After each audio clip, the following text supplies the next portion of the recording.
Thank you. Okay, welcome everyone to another talk in the Behavior, Evolution, and Culture speaker series.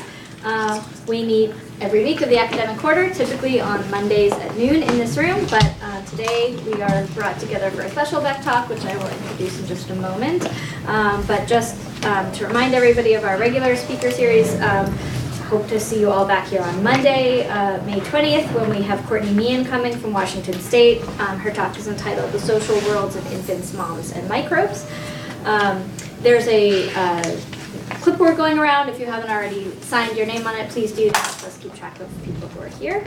And so without further ado, we have a special Beck talk today by James Liu, who's here from Massey University in New Zealand. And the title of his talk is Collective Remembering Across Generations and Across Cultures, Evidence for National Narrative Templates, Developmental Variants, and Global Anchors. So we're pleased to welcome.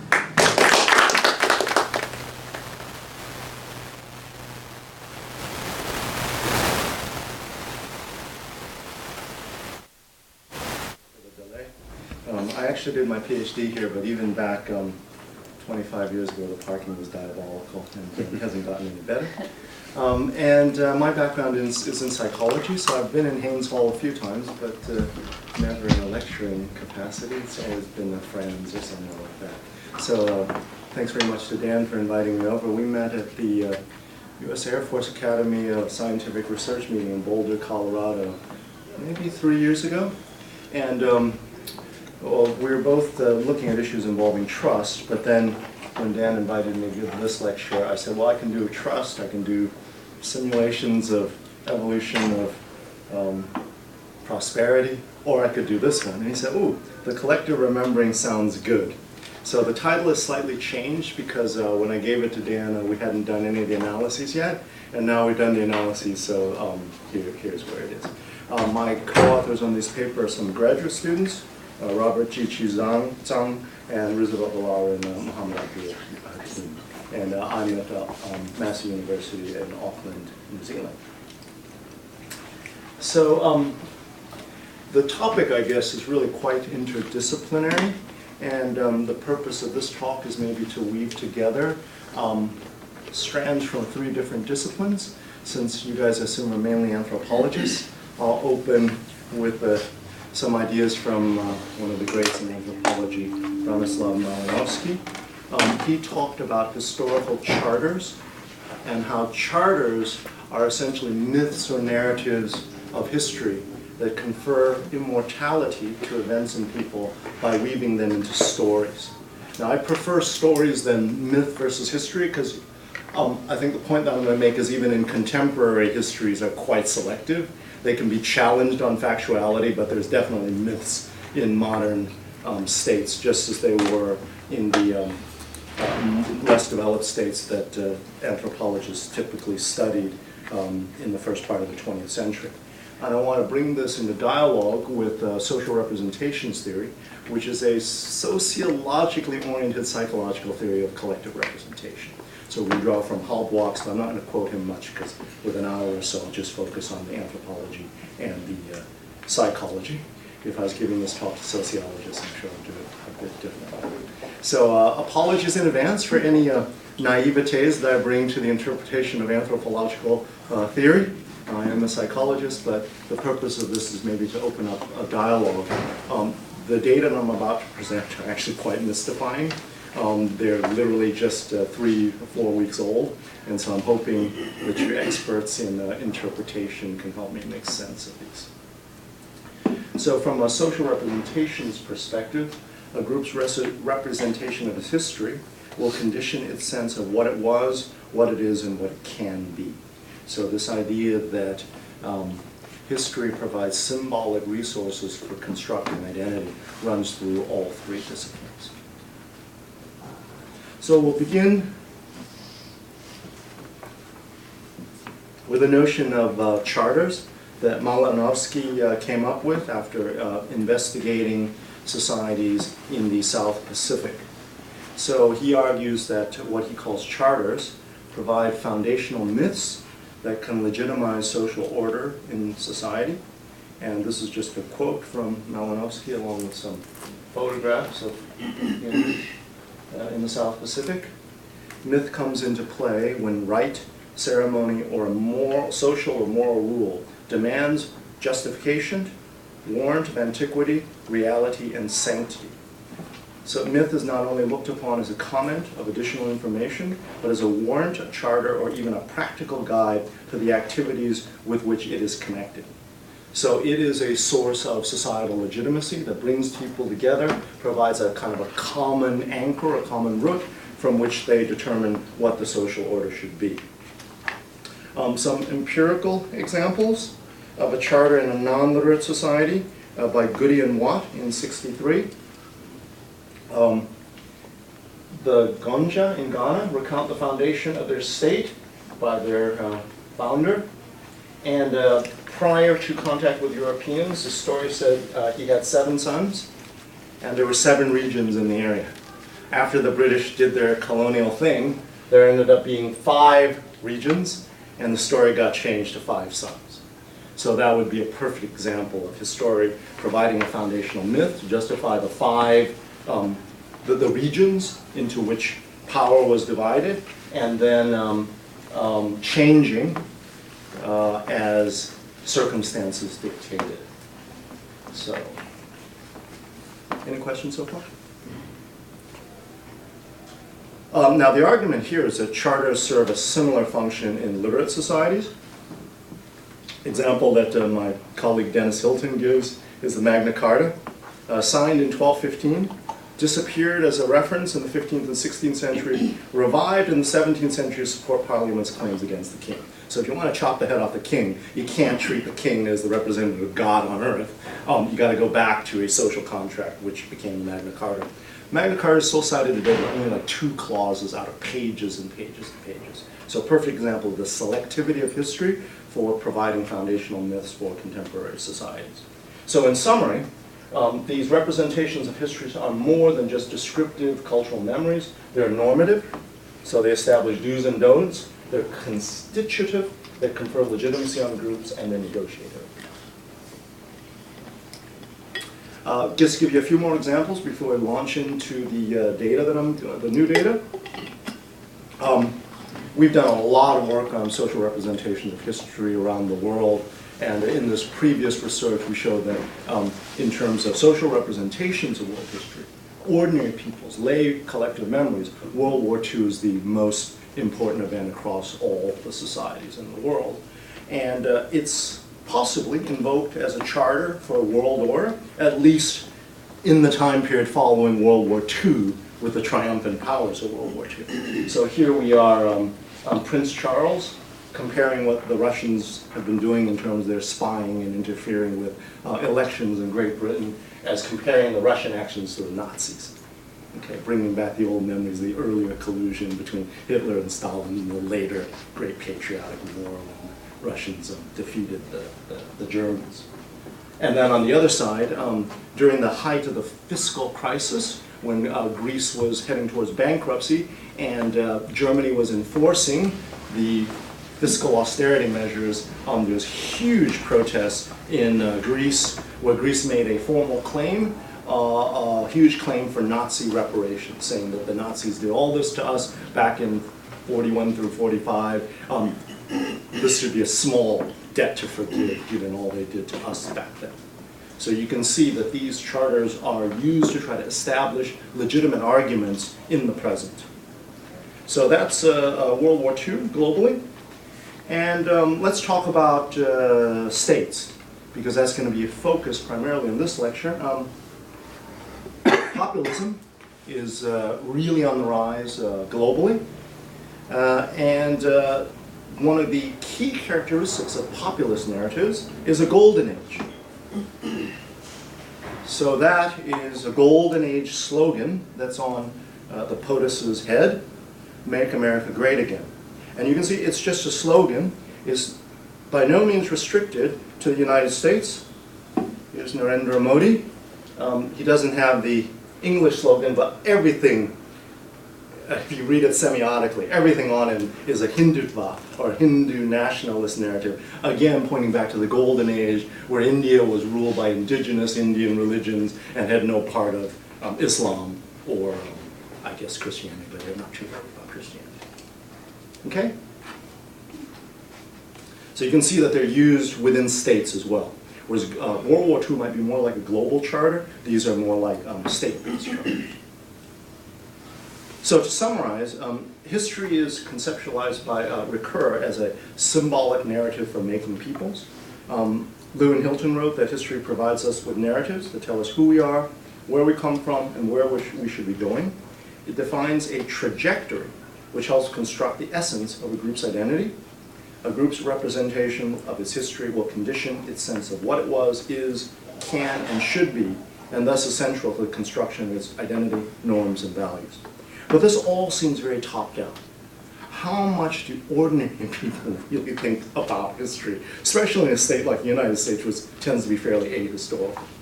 So a lot has been written about how elites manufacture history, but a lot less has been written about how ordinary people, and what does that do in ordinary people's lives. And that's going to be focused on empirical research here, and the results, as I have signaled, are a bit difficult to interpret, so I hope to get you guys involved as the lecture goes on. So Jan Assmann, European social scientist, is one of the few who's written a little bit about how this global or state or group-based narrative connects specifically to individuals. And this is the first time that me and my colleagues are doing that as well. We follow the mainstream, which is just focus on the collective. He writes that memory is knowledge with an identity index. It refers to all kinds of things of the outward and inward worlds, but with a strong link to the idea of self. It is by virtue of this function that memory provides what I would call a connective structure, both to persons and societies. The human self is a diachronic identity. So diachronic means connected through time. Human memory brings a synthesis of time and identity on the collective and personal. So let's see. This sounds really good. Let's see the extent to which we can provide empirical evidence for this. So what Assmann is signaling at is that there may be a divide between culture and communicative memory. So what I think anthropologists, sociologists, and social psychologists to date have focused on is what is called cultural memory or societal memory. So these are exteriorized, ritualized, institutionalized forms. They include events like parades, in less developed societies, rituals, museums, archives. So cultural memory is physical, externalized, exteriorized events that remind people of this historical warrant of antiquity. Who we are connects to, who we were connects to who we are. Everything like statues, holidays, all these things are ways of reminding us to keep that continuity. Now, however, the best laid plans of mice and men don't always connect. What elites think and what ordinary people think don't always connect. So what we're going to be talking about today is more communicative memory or social memory. And according to Assmann, that's interiorized, personalized, embodied forms of human memory. Embodied means body inside the physical wetware. That is communicative or social memory. And these remembering minds typically have a 3-generational length of memory. It's not a computer bits and bytes where you remember everything perfectly. After about 80 years, things start to fade. So if we look at World War II, which I presented before, it could well be that World War II is now starting to fade, given that it's been about 75 years since the end of World War II. So the people who participated and lived through World War II are starting to die now. And the question is, what happens in that floating period between a communicative social memory and then an exteriorized cultural memory? I think World War II is starting to enter into that phase. Perfect natural laboratory. Okay, any questions now? Right. There are no experts or professionals in communicative and social memory. So there's no requirement of faithfulness in communicative memory, right? So the British colonized the Ganya and you end up with 5 societies that had 5 sons. Whereas in modern collective memory, there are gatekeepers, right? So you have people who are experts, historians, physical records and things like that. But in communicative memory, there are no gatekeepers. You know, a family can remember things in its particular way. So social representations of history that we've examined previously combine social communicative memory across the floating gap of cultural memories by asking questions about, you know, what are the most important events in the history of the founding of the United States of America, for example. And if you do that, there will always be events coming up about the foundation of the states. So people say the Constitution, Thomas Jefferson's Declaration of Independence, et cetera, et cetera, et cetera. So those would be cultural memories combined with, let's say, things like World War II, 9/11, all right? So in social representations of history, there almost is always a U shape of collective remembering, where people remember a lot the foundation of the state, and they remember a lot recent events.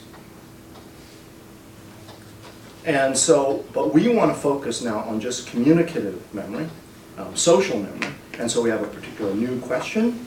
The previous literature for which there's tremendous evidence is that historical representations are a symbolic reserve that are mobilized by cultural elites to justify their political agendas.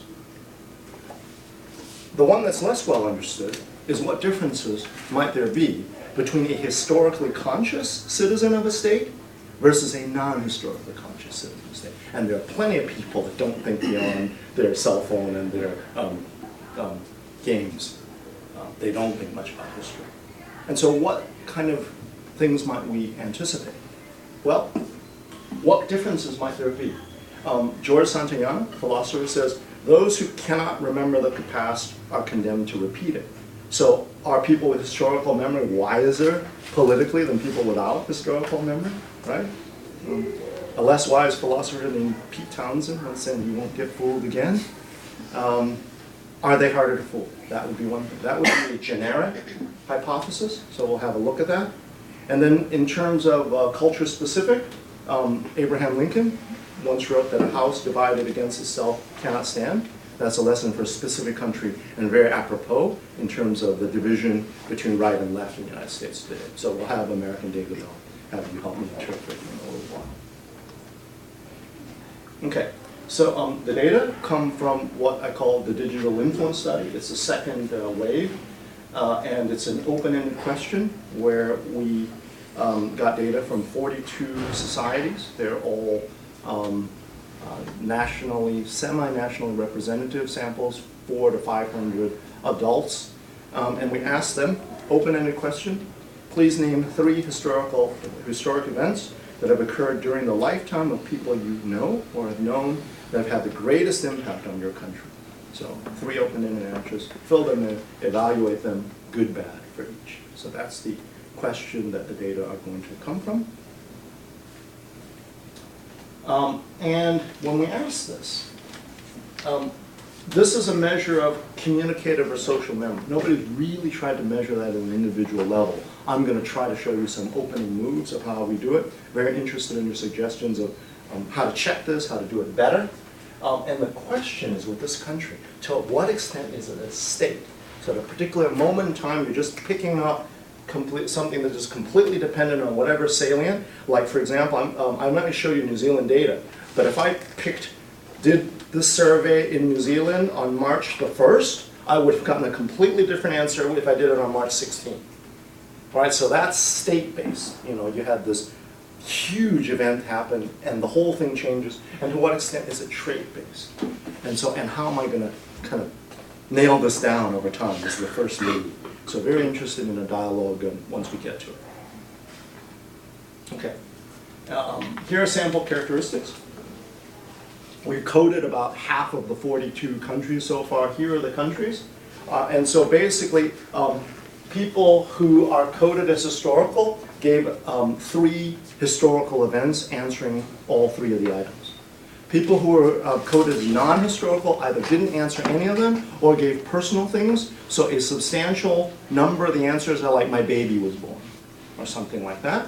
They just can't think particularly historically. And then in between are ones that maybe get 1 historical or 2 historical events. So here's what the data look like. So these are the societies with the highest level of historical memory, and these are the ones with the lowest. The ones with the lowest seem to often be the Asian societies. Yeah. And the ones, the higher ones are real mixed grab bag. I just don't know how to characterize it. We're going to start looking at various global indices, but you know, it could well be that one needs to say exactly what was the date we collected and what things were happening in the country at a given moment in time. We're also going to look at the education, the mean education levels in the different countries, because these data are collected using online methods. Okay, so you can see that we have a lot of variability. So in Pakistan and Singapore, only about 20% of the population were able to give historical answers to all three. In Serbia and New Zealand, close to 68, 67%. So that's triple the number. And then we have everything in the middle as well. I'd love to get a better handle on this before we look at the whole 42 country data set, so that we've got some hypotheses rather than just this pure description. Anybody have any ideas at the moment? Yeah, sure. I have a question, I guess. Yeah. So, was the survey given in English to all these people? No, and no, if not, no. is there an equivalent word for historical in all of these languages that has the same meaning? Well, I Versus mean, it meaning you like something in the past versus, right? I mean, that in and of itself. Yeah, so they were given in the language in the country of administration, except in Africa, because in Africa they were administered in English. In every other country, they were administered in the dominant language. In a few countries, they were given multiple options, like in Malaysia, in the Philippines, in India, they were given either English or Hindi, for instance. In India, none of the translators had trouble translating that particular Yeah, I'm just wondering if the word, if whatever the local word for historical is, means what it means in English in terms of, because I mean, you're making subjective calls here, right? Yeah. About what counts as partially historical or historical, and it seems like the way, Yeah. the local interpretation of the word. I could is certainly like- look at Pakistan and look in Urdu what it is, but Singapore is administered in English. In Indonesia and Malaysia, which are down at the bottom, there's a word that translates directly as historical. It doesn't mean in my personal past or my family's past. Yeah. It means historical in the same way it does in English. Okay. Any other ideas? It's a good one. It's worth looking at. But I suspect that's not probably the reason. Yeah. Did you factor in region here? Region within a country? The ends are probably a bit small, about 500. We could certainly, our main one is we could look at urban versus rural. And you got to remember, they're also online samples, so they'll be above average in terms of education. They won't have the poorest of the poor in the less developed countries. Region, I think if we started breaking it down, I don't know how reliable it would get. N of 500 going across India, it can't be very far. Any other ideas? Did you have some idea after that? I've got. I'll have to wait till I come up next. Sure. Okay.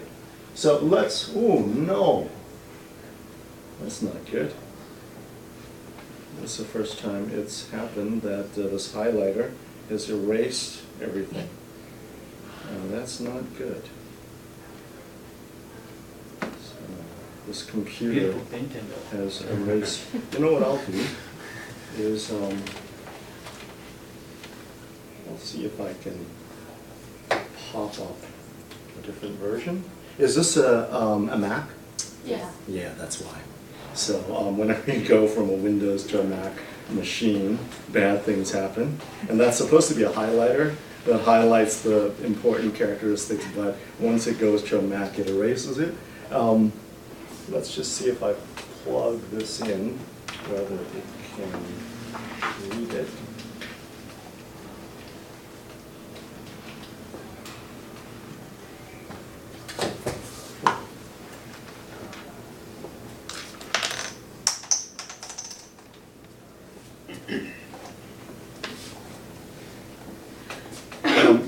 Can someone help me? I don't use a Mac machine.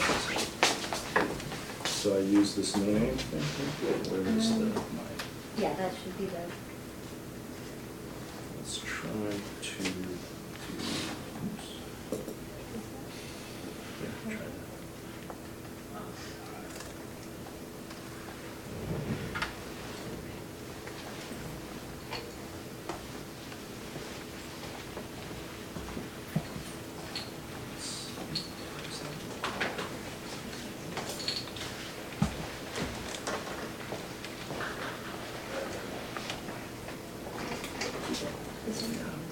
Just work. Okay, well, sorry guys.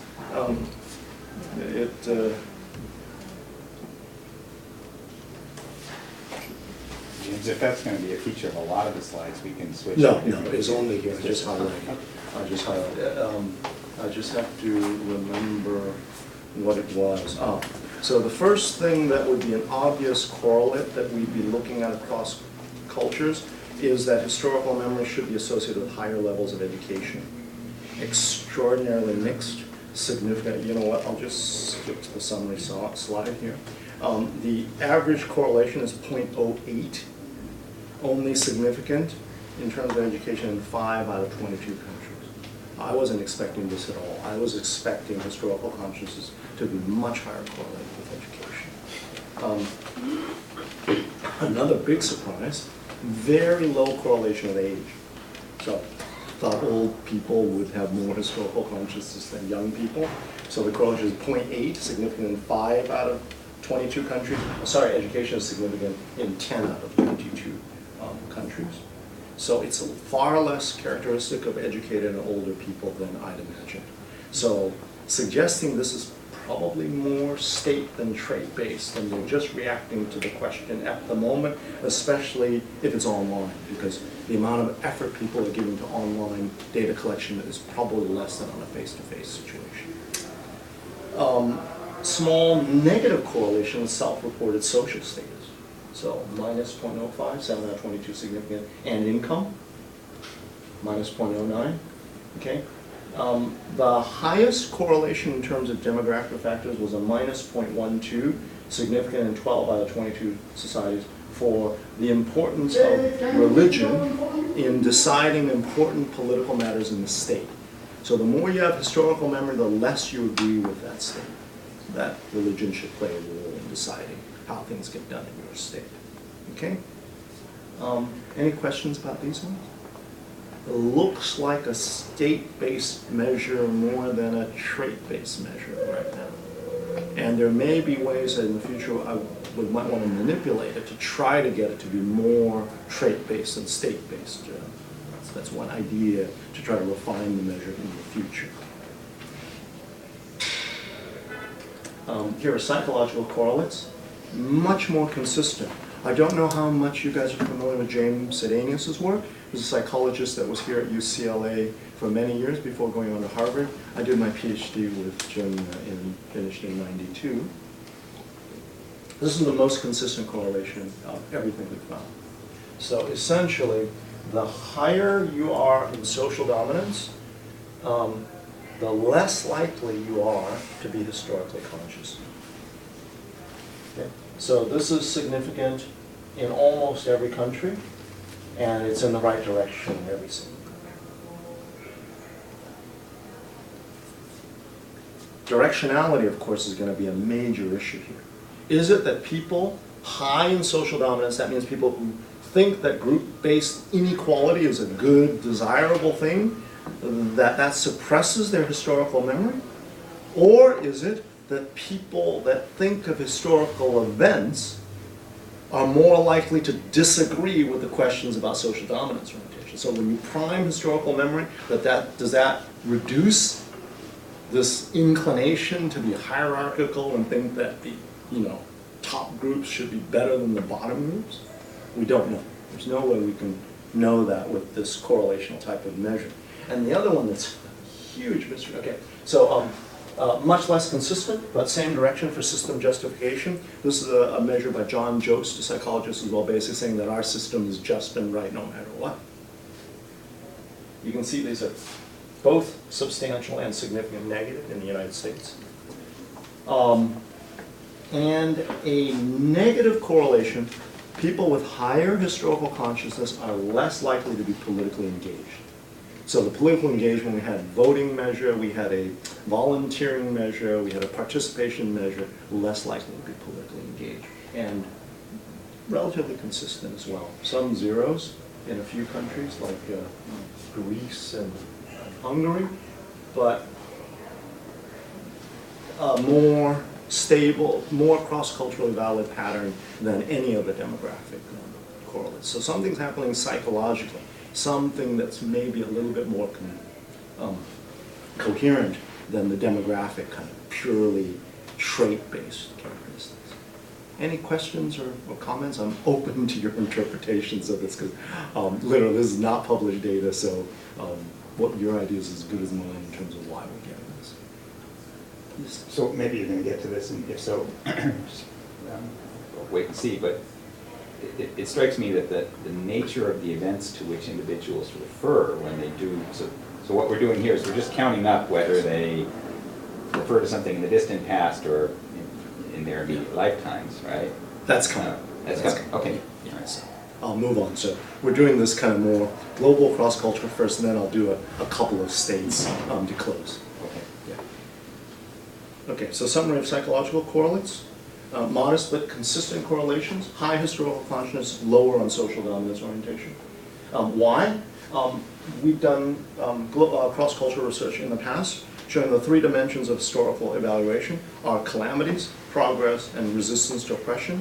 And so it's quite possible at this moment in human history that to be against group-based oppression and inequality is primed by historical memory because most people these days think of wars not as glorious, but as full of suffering, difficult.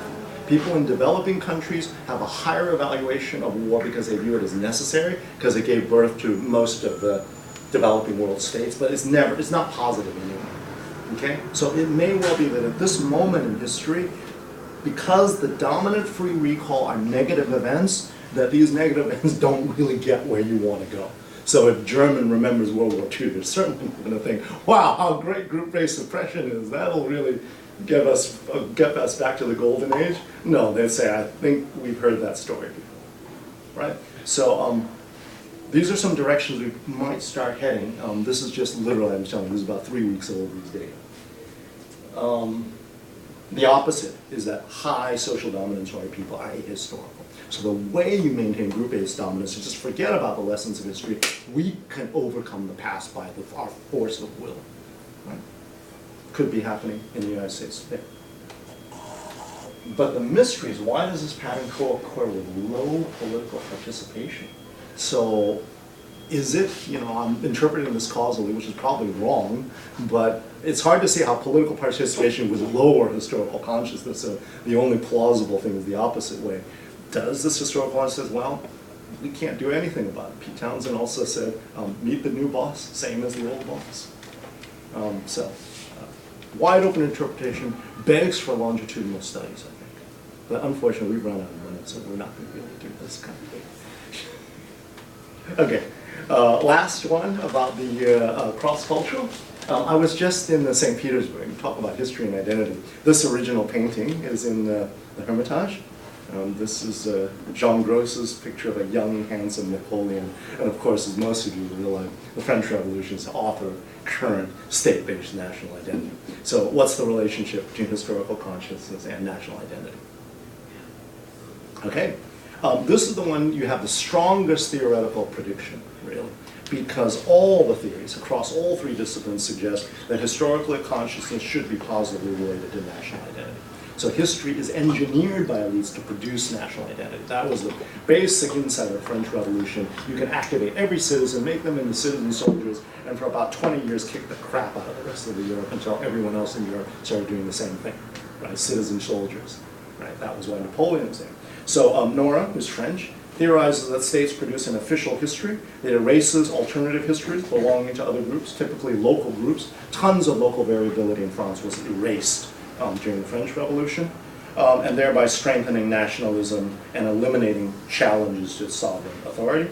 Hobsbawm, historian, makes similar claim that states invented traditions in the late 19th century. He got a lot of Scottish people mad saying the kilt was an invention of the 19th century to shore up the legitimacy of the state. And Caratero et al. Educationists show that historical education is largely framed as storytelling by the nation state. So everyone, basically, every discipline says there ought to be a positive correlation between national identity and historical consciousness. Evidence? Nah. Slight positive, 0.05, significant in 1, 2, 3, 4, 5, 6, 7, 8 countries out of 22. Wow. Not a great measure of national identity, and not a single negative correlation with local identity. Okay, so I was expecting strong positive correlation with national identity, weak negative correlation with local identity. Global I didn't really have any ideas. And inconsistent but positive correlations with national identity. This is a single measure. Likert scale 7 point, how much do you identify with blah, blah, blah, local community, your nationality, and the world as a whole. Okay, so what we're finding is a stronger than expected boundary between cultural memory and communicative memory. Our measure of communicative/social memory only maps loosely onto the cultural memories theorized by social theorists to produce nationalism. So it could well be that communicative or social memory is not used to bolster the state. That's one interpretation.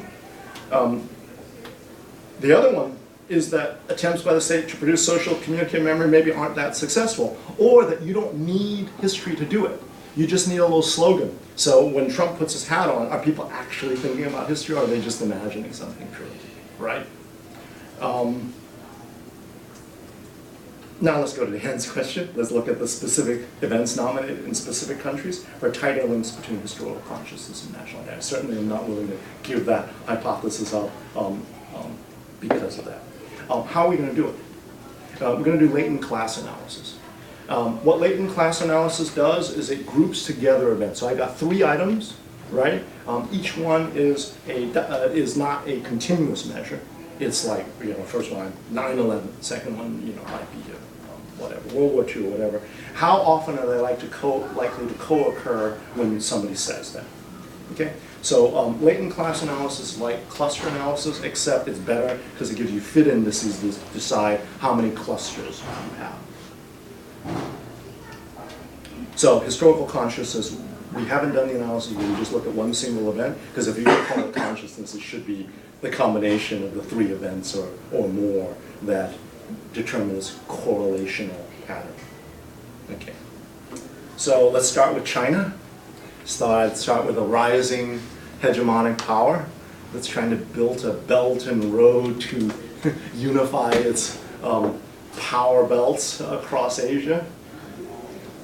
These are the most frequently nominated event in China is the Chinese economic reform. So initiated by Deng Xiaoping in the 80s and has been the most significant, steady increase in economic growth in recorded human history. So averaging something like 10% growth over 30 years. So the United States now has a legitimate competitor in terms of hegemonic economic power. The second one is very closely related to that. It's connecting the more 30-year history into the present. This is Xi Jinping, current leader. 19th Congress is the most recent one. We just combined all these. These are all Xi's initiative. That's the second house. Okay. Third, cool.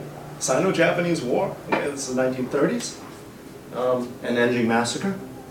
All right, so we've got some more deeper memories among the Chinese. Of course, we have the establishment of the People's Republic of China, because that occurred in 1949, I think it was. So that's within living memory. And then, of course, the very recent one, Beijing Olympics.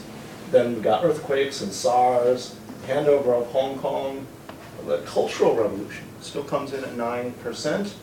Certain things get erased, like the Beijing massacre. That is absolutely erased. You can't find any links of that. And now, wow, beyond communicative memory. Okay, Opium War, 1840. Right? That's very interesting.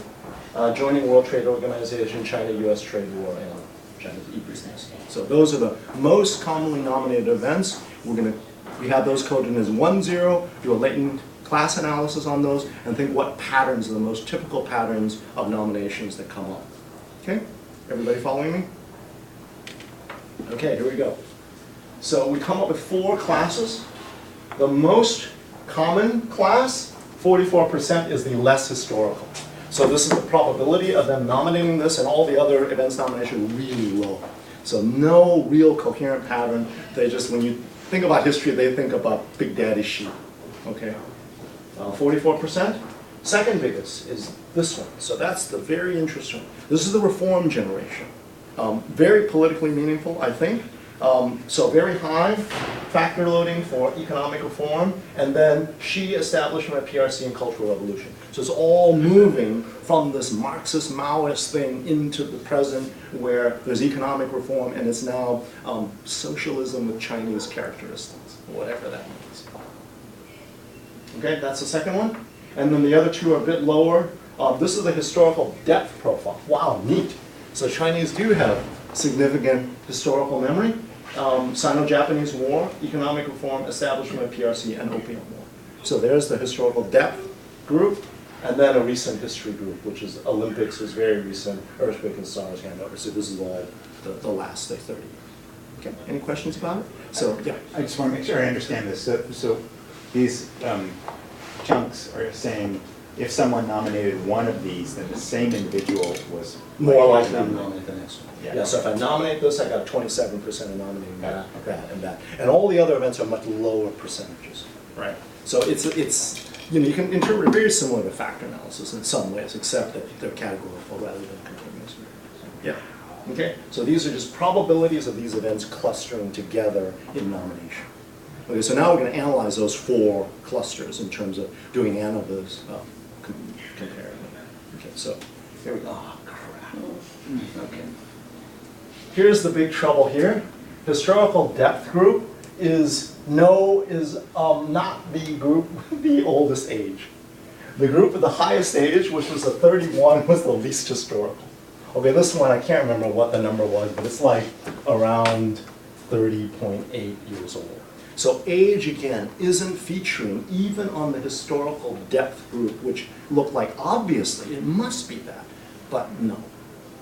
Okay, so I'm getting heaps of counterintuitive stuff. What I do get is the historical group here is predominantly women. So there are only 34% men in that group. And if you know the literature on social dominance orientation, men are always higher in social dominance orientation than women. So the women were anti-dominance oriented. So, and here, absolutely no effects on national identity. So here, you'd think these 4 groups would have different views of how much they identify with the state, right? I mean, these people should be super pro-national identity, right? Here's all the threats. The Europeans, the Japanese beating the crap out of us for 100 years. You'd think that'd be higher on historic national identity? No. Not even a hint of it. And these are guys, 3 and 4 have almost no historical memory. Not a hint of difference in terms of national identity. Right? I can't remember what it was with global identity. Historical depth group might have higher global identity. Sorry about that. And then, of course, they have slightly lower social dominance orientation. Yes? It's very interesting. So in terms of the age phenomenon, I was just thinking, this is totally speculative, that if it was an online survey, you're not going to get the super old people having filled it out. So you're going to get older, middle-aged people as your older categories. And they may be, because they've had a substantial length lifespan already, be more likely to indicate events that are in their own lifespan as opposed to the second kind of option of the question, if I understood correctly, which was, or events in the lifespan of other people you know, right, who are alive today.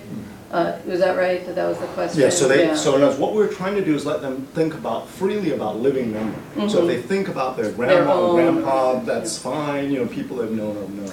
Yeah, so it's just possible that a person who's a little bit older may be more likely to default to their own memory of events, whereas someone who's younger, who doesn't perceive themselves to have experienced a particularly substantial portion of history, maybe more likely to say my grandparents' experience of That's the good. Opium Wars. That's a very or whatever. helpful interpretation. I think that would be one way to try to refine the question. Yeah, this opposite Yeah. effect that you. Yes, that is one. One of the criteria, we're trying to get relatively age-representative samples. We didn't get that in China. It's a relatively young sample. Mean age is about in their 30s, so I showed that earlier. In some countries, the mean age is close to 40. In some countries, the mean age is always average somewhere between 30 and 40. But you do have substantial numbers all of people all the way from 18 to about 67 or 68. So I think that's a good way to go. But still, I was definitely expecting something a bit more salient. Yes. So, like you mentioned, the Opium War is, past the living memory Yes. of anyone either alive today or people alive today knew and early in their lives. And so, it makes me think about, how the, kind of the state organs in China use historical events Yes. to serve kind of modern propaganda purposes. Yes. So, especially in the context of the trade war with China and the US right now, I don't know for sure, but I would, it wouldn't be surprising if the Opium War was being invoked, talking about the unequal treaties between the Western powers in China. And so, it's not really about, it strikes me that it might not just be, people who have kind of a long historical memory, but people who are paying attention to the kinds of historical events that are being marshaled in the present by the state to kind of, Great, you guys are awesome. I've got 2 follow-up questions that we could do. I think both of those are quite plausible, so we could easily go do a search through official state organs. What was happening in the official news from the state at the time when we were doing our survey, and were they talking about these kind of things? I think, because the trade war is definitely ramping up around, we collected, I think, in November last year. Yeah, it would have been starting around that. So that's a good idea that they're planning and do a kind of a mass media search. That's a great idea, thanks. Any others? Oh, you guys are really good, now I'm greedy for more. Yes.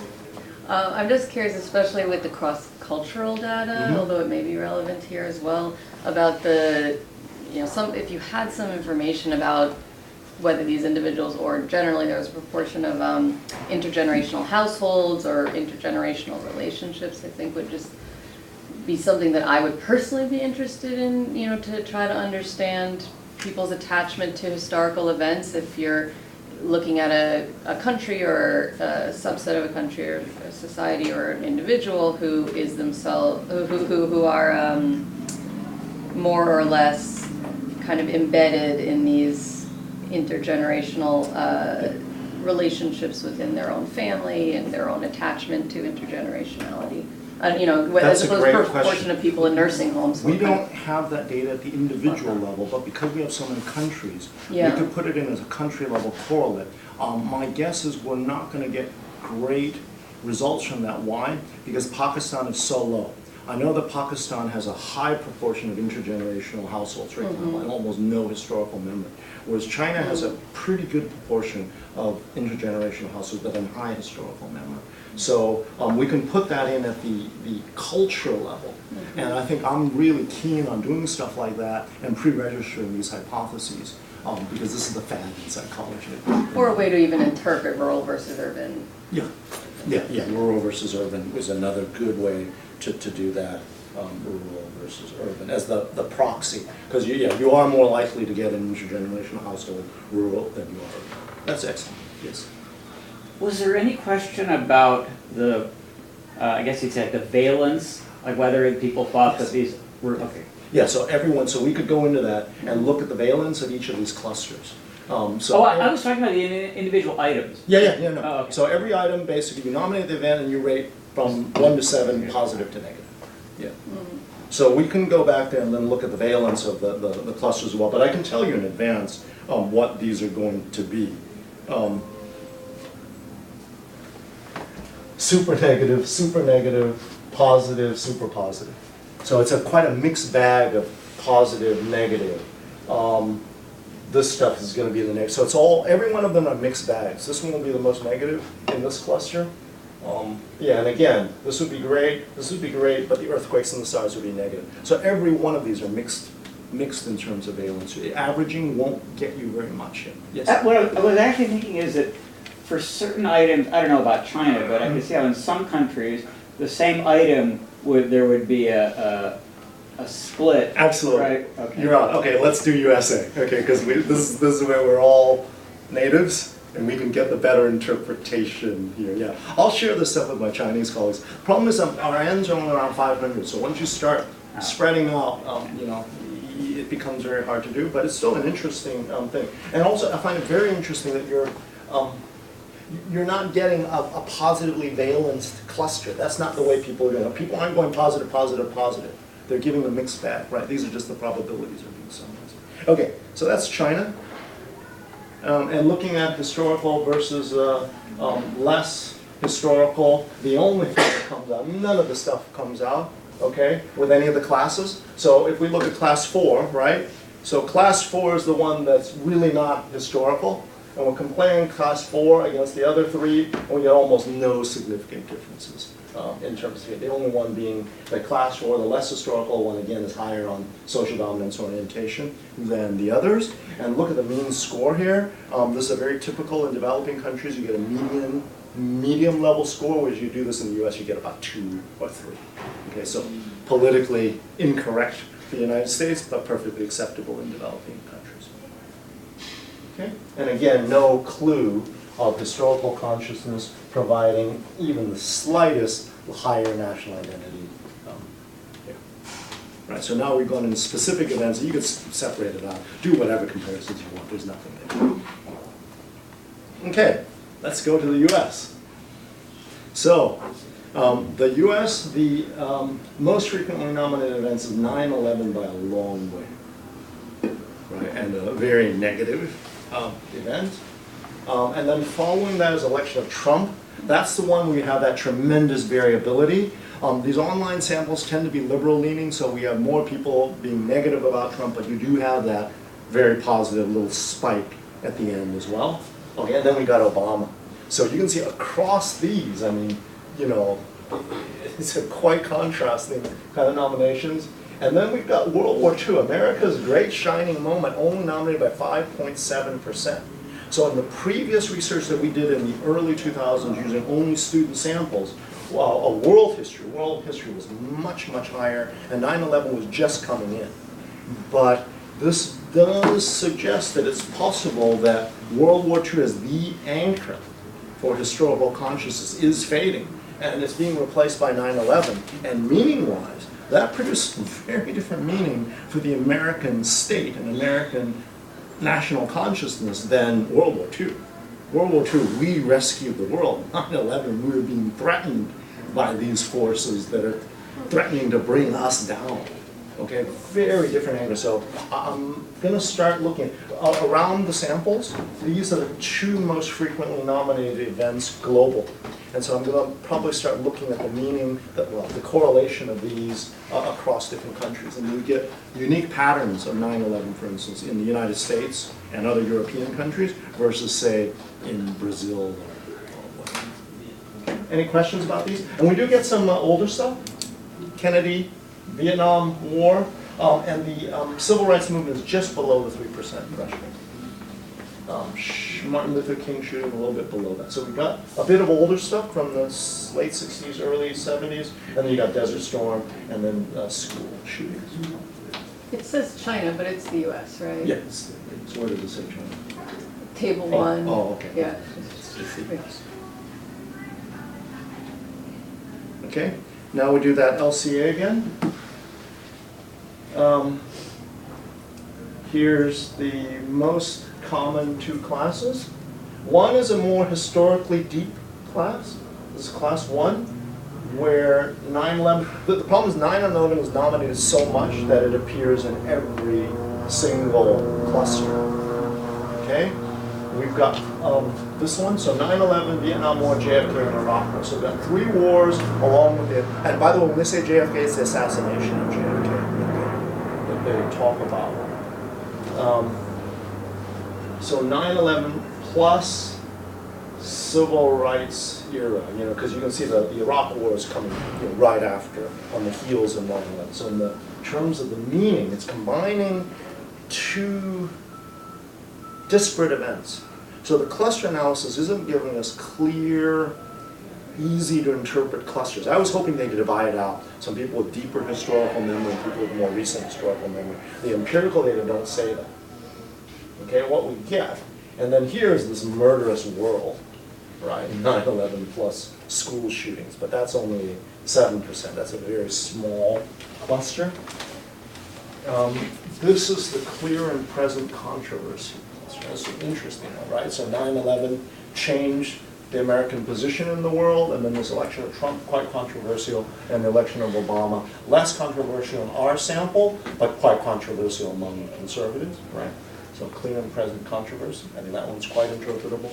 And these are three meaningful wars, right? Where we do have a cluster that's anchored in World War II, right? And then the two other wars, the three most, not wars, the three most significant violent events in recent American collective memory. Okay, any questions about the clusters? Let's see the correlates. Damn, I have this this teaser pattern again. So we've got these. The biggest difference here, I can't remember this. The class 2. So class 2 is clear and present controversy. They're more liberal than everyone else. Okay, and it's more liberal than everybody else by a long way. So maybe like half a point or something like that. And then they were lower on SDO than everyone else. Okay? Again, not a hint of the national identity stuff, right? So you might think that cluster 4 with World War II might be more higher on national identity. This was America's, shining moment on the world stage. No clue that they would have higher national identity than everyone else.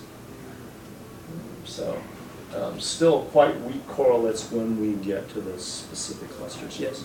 Sorry, so I'm just noticing class 3 is that's the murderous world, right? Yes. Is very female, right? 80%, 70, 80% female, Yes. and more socially dominant?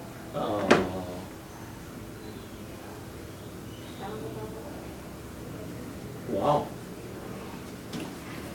You're right. I mean, I don't know what to make of that, but it's interesting. I don't know what to make of that either. Yeah, that's correct. That's the correct interpretation. And there are no incorrect reversals or anything like that. Everything is solid. The big difference, though, is that this group is lower on social dominance orientation. And I'm really sorry about that. I should have asked if you guys have a Mac or an IBM before I did the transfer. Yep. Does someone else raise their hand about any interpretations? Can we see class 2 one more time, just?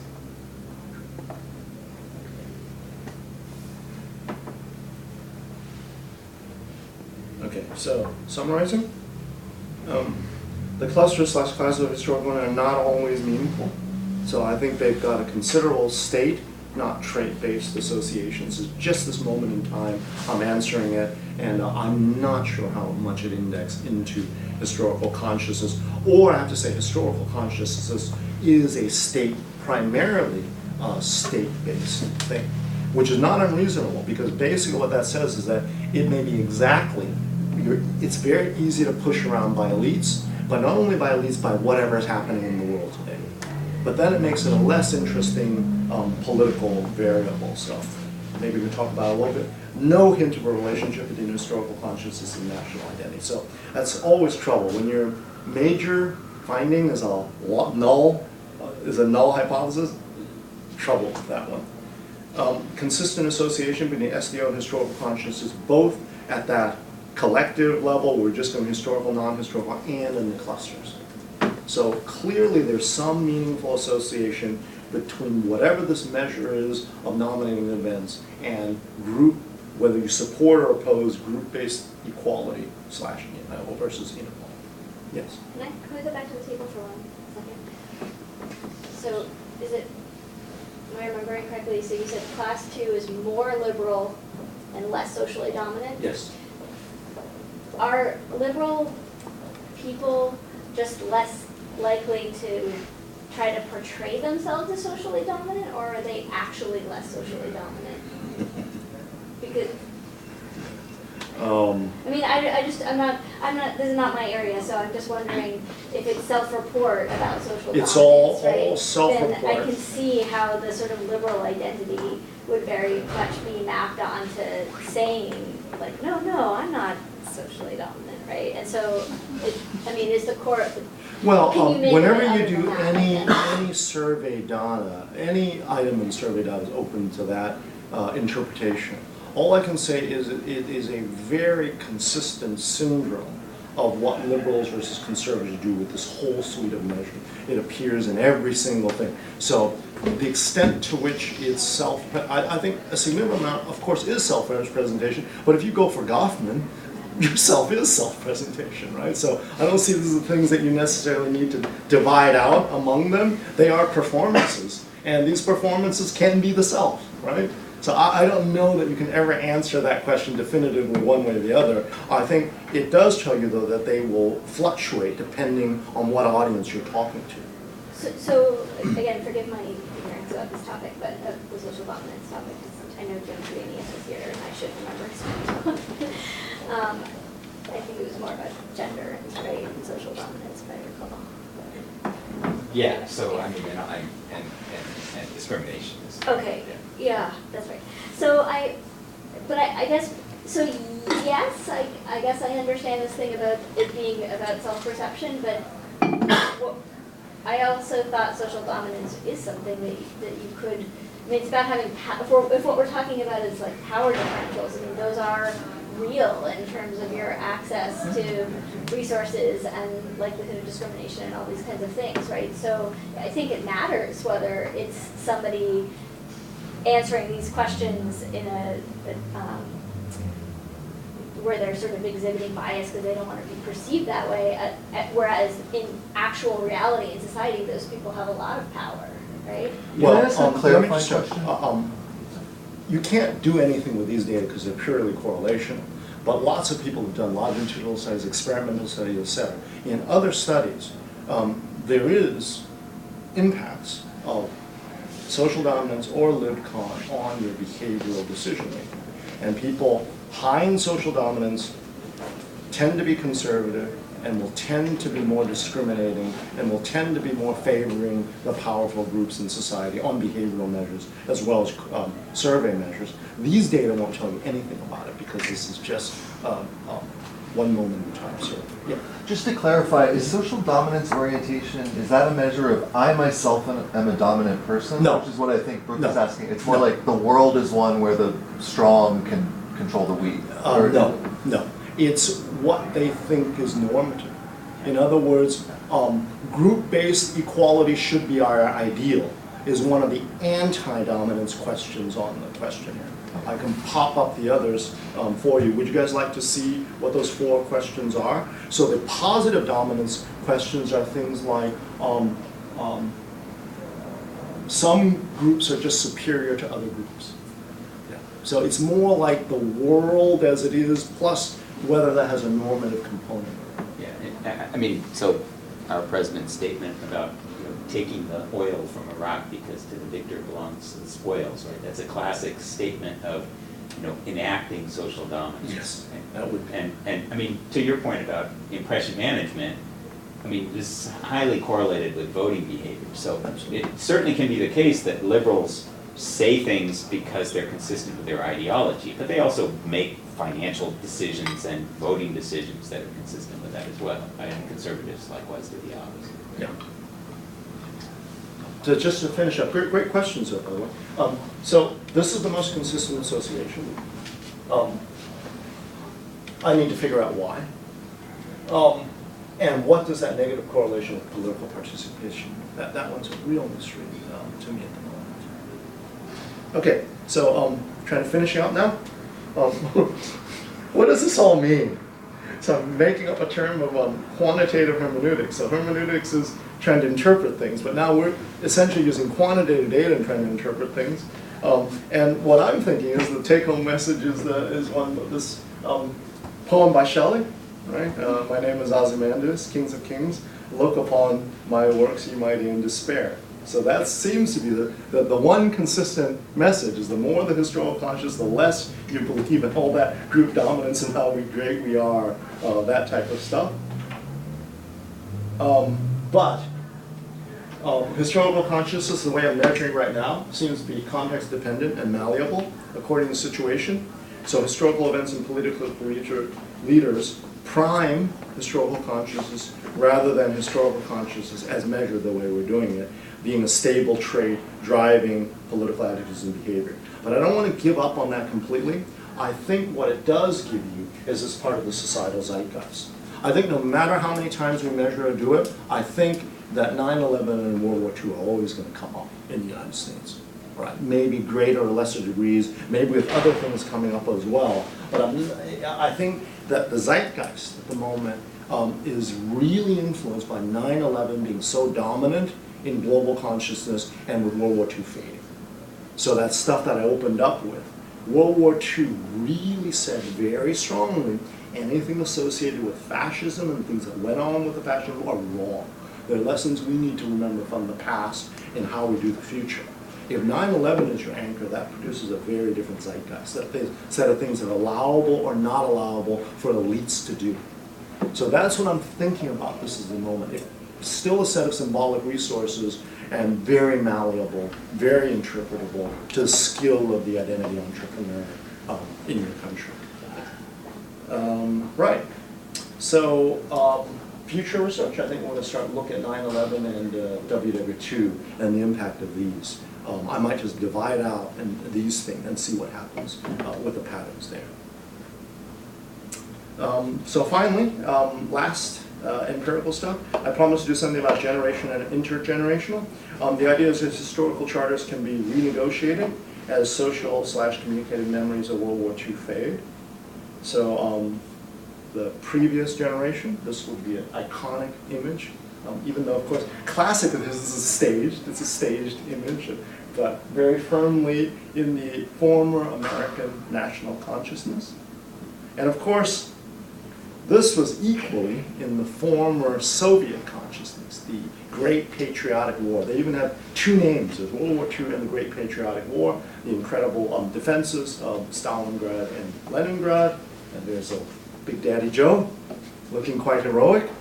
That's already been erased to a significant extent by the events of 1990. There's old Boris standing on top of the tank and the collapse of the Soviet Union. I wish I could show you the Russian data, but my Russian collaborator has promised me data from coding for a month and hasn't done it, so sorry about that. But that's not just the Soviet Union, right? That's, of course, the United States as well. So what happens if in American consciousness, this is the dominant image, this is what we're resonating to as a zeitgeist as opposed to the previous one. Generational remembering, this is combining across all 20-some countries. We are finding the case, for instance, blue line is World War II. People who remember World War II the most are the olds. Okay, and it goes down, flattening out among the younger ones. And then you can see a slight reminiscence bump for 9/11, which is much more recent. It should be about here, okay, 10 years younger, but you still are getting this kind of idea that collective memories are trending along and moving along as they age. So I'll leave you with this, the rest of that Shelley poem. My name is Ozymandias, King of Kings. Look on my works, ye mighty, in despair. Nothing beside remains, round the decay of that colossal wreck, boundless and bare, the lone and level sands stretch far away. Thanks for your attention.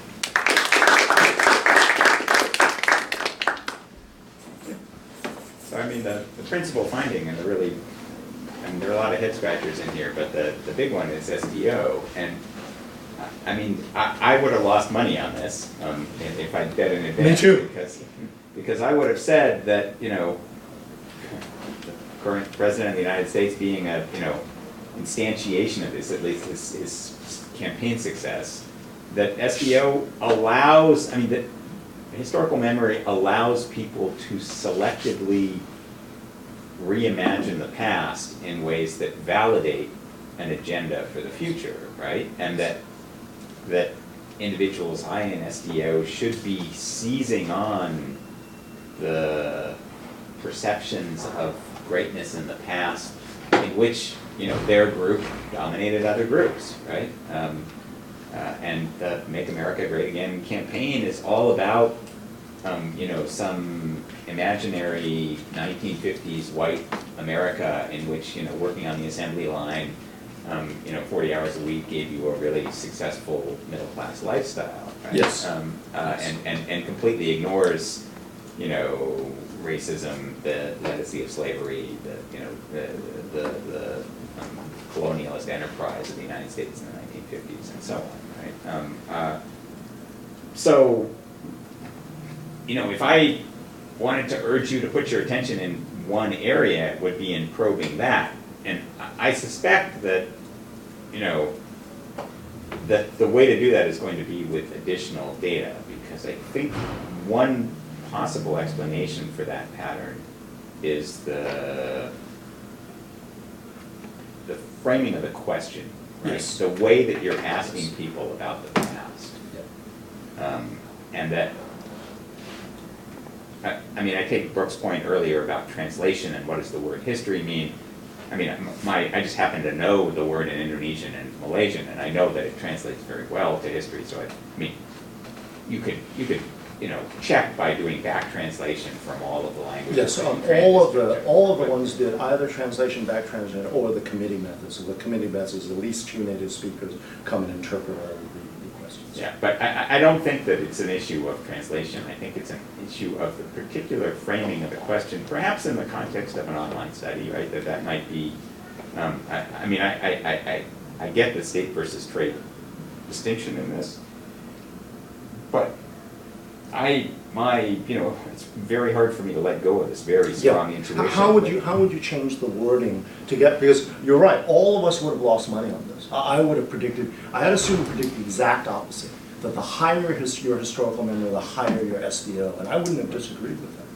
And as well, I would have thought you'd have more coherent clusters. You know, I think of this one, and now I'm going to come up with the other ones that make that consistent, and then it'll give me a pattern. Because this item happened very early in the survey questionnaire. All the SDO stuff is happening after this historical consciousness measure. So everything is going a little bit counter to what we thought. Do you have an idea of how would you frame it if you wanted to kind of revive this golden age hypothesis? Well, I mean, one way of doing it, so you have logically, sensibly dichotomized between memories that are communicated, right? So you or someone in the lifetime of you or someone you know, and those that are, you know, beyond that telescoping history, right? It would be really interesting to know if you just open it up and say any historical event, right? So, you know, whether you remember Thomas Jefferson as, you know, the philosopher of liberty and equality, or whether you remember him as a, you know, a slave-holding, you know, oppressor, depends a lot on what your current perception of the relationship between groups is, right? And maybe, I mean, I don't have an explanation for why limiting it to, you know, living memory produces this. Yeah. I thought I'd get the exact opposite, because I'm going to get present focus. You think about this, and then it comes up with the other ones, and it primes the rest of the stuff. That's what I imagined would happen, but it wasn't happening. Yeah, I guess maybe you can hear me thinking as I'm speaking, yep, right? yep. But maybe what I'm thinking is that if you open the scope of history up further, it provides more of a projective screen for people to put on it whatever they want to put on it, right? So if you ask about events within living memory, right, it's not surprising that you get 9/11 as high as you do, right? Because that continues to be referred to it isn't, placed in the past in a lot of ways, right? But if you just open it up to the history period of the nation state, Yeah. I mean, There's what do people there's choose? data available on that, so, Henry Roediger and his group have that. So, They have SDO on? I don't know, so I'm gonna email them about, SDO in the Roediger sample. So in fact, why I'm here in the US is because Roediger and their group got money from the American Academy of Arts and Sciences to do a big meeting on historical memory and nationalism in a time of populism. And they're going to present their stuff, which is, they ask the question the way you ask it, which is the traditional way, anything, no matter what time. And what you get is that U-shaped curve. They haven't done What do you mean by the U-shaped curve? Sorry. so in other words, you get high nominations in the foundation of the state. I see. So you get a lot of the Thomas Jefferson and then 1776 and that kind of stuff, together with the more recent stuff. You almost always get that. So we've done that before, that's why I didn't do it this time, I just thought we'd do something new. I don't know if they've done any individual differences. I'm not optimistic that they have SDO in their measure, but I'll definitely ask when I get back to the hotel. So it's happening in May, so I can give you some reports on putting all the different evidence together, what emerges. Yes? If your or our interest had been instead in the psychology of egotism and egocentricity, we may be looking at this data very differently, and rather than parsing apart different nominations of historical events and how recent they were and what valence they were and all this, we may be parsing apart all of the ones that you didn't show us, which is the non-historical events, the personal events. Was it this type of event? Was it that type of event? Was it me graduating from high school, or was it my child being born, or was, I don't know, like there's probably some way to think about or care about that side of things, and it makes me wonder whether it's not the inability, whether we shouldn't be interpreting this necessarily as the inability to nominate a historical event, but some sort of psychological trait of such overwhelming egotism that distinction becomes fuzzy. I don't know, like I just think that there's possibly some opposite perspective where there's some, some shadow version of this conversation happening from this other side of the data. That is a great suggestion. So yes, I can go back to that data because there's a specific code. Because my interest is exactly as Dan's, but then a lot of my cherished hypotheses aren't coming out, I can go back to that code. There's a code that's personalized references and compare personalized versus others. And then you can't use the same amount of techniques because that's only a minority. It's I think maybe 20% of the whole sample, so far less than the historically conscious ones. And within that, yes, dividing those things out, it might be interesting because they're very typical, that the modal ones all are egocentric. So maybe it's just a comparison of personalized versus historical versus ignorant, just when they left it blank. That's probably a very nice thing to include in there. Thank you for that. Yes. So this might be a bit far afield, but I wonder if you have any insights on the phenomenon of outbursts of iconoclasm. When I know your research is mostly about communicative memory and not about cultural memory, but these instances in which these material reminders of the past, of the monuments, are declared to be corrupting and as we're seeing now, right, with the Confederate generals, but it's spreading beyond that. And now even monuments of the Founding Fathers are decreed to be racist and offensive. And of course, this is a very common phenomenon. It happened in the Chinese Cultural Revolution. And in fact, the reason why we use a Greek word to refer to it is because something like this happened in the Byzantine Empire. Absolutely. So what kind of psychology do you think is involved in which people decide that the past is just something to be done away with, all the reminders of it? That's a really great question. So that, again, we'd have to do new studies, but what I'm hoping is essentially, so I'll really close it with this. You guys have actually, I've done this talk, this is now the third time I've done it, because I'm practicing for this thing. You guys have had the most interesting suggestions of what to do. We basically have these 42 countries. Some of them have coordinators, local coordinators who are really interested in it, others don't. And so I'll invite you guys to consider joining us, anybody who's really interested in this question. We have countries that don't have coordinators. So if any of you anthropologists are expert in any of these countries, I'd love to chat with you later on and see if you want to take over this. And I think we've got to collect other data. So the example that you have is a great one. So in China, you could specifically ask about the Cultural Revolution, see how people, and you'd probably need to use more in-depth methods. This online stuff is very vulnerable because people aren't putting a lot of effort into it. So we deleted 10% of the sample before we even touched this thing. I think there were people that just gave us garbage. Yeah, but this is the better data that's left remaining.